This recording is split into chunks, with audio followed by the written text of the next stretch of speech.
We now come to the next urgent question. Bob Blackman. Thank you, Mr. Speaker. To ask the Foreign Secretary to update the House on the current situation in Iran and the treatment of protesters. Minister.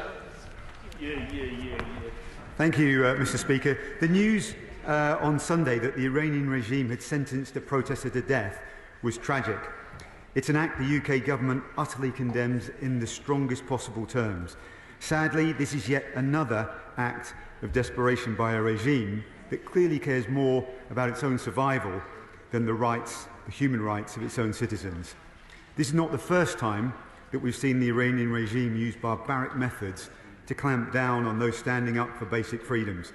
As we saw in the 2019 fuel protests, over 300 people were tragically killed.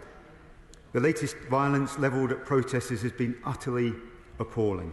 We've seen over 14,000 people detained so far, over 300 deaths, of which 43 were children.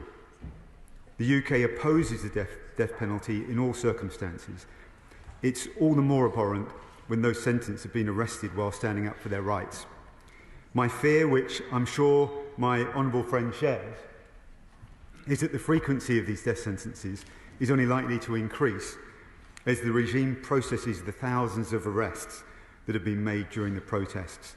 The Iranian judicial system is notorious for its lack of transparency and process, and this barbarism is just one of many threatening and intimidating techniques that the regime has rolled out in response to the protests. The repeated targeting of journalists and systematic constraining of media freedom in Iran, which I know is important to the honourable member opposite, including through restricting internet use, are yet another sign of the regime's weakness in the face of grassroots protesters. These threats have extended to journalists residing in the United Kingdom. On Friday, the Foreign Secretary summoned Iran's most senior representative in the UK to the Foreign Office to make clear this would not be tolerated, and the UK will always stand up to threats from other countries. On Monday, we announced a second round of human rights sanctions against 24 Iranian security officials for their part in the violent crackdown of protesters. This is on top of the sanctions we did last month on the morality police and over 7 other individuals, and we continue to keep our sanctions list under review. The government is also driving efforts in multilateral fora to hold Iran to account. We firmly support a special session of the Human Rights Council, which will press to mandate a UN investigation into protests.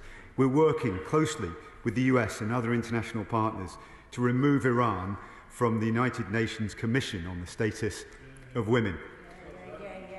What we are seeing in Iran is a grassroots movement from the people of Iran who are showing outstanding bravery in the face of a brutal crackdown. Iran needs to stop trying to blame this on everyone but themselves and take responsibility for their actions and instigate real change. It's what the Iranian people have been calling for bravely, and so rightly they deserve. Thank you, Mr. Speaker.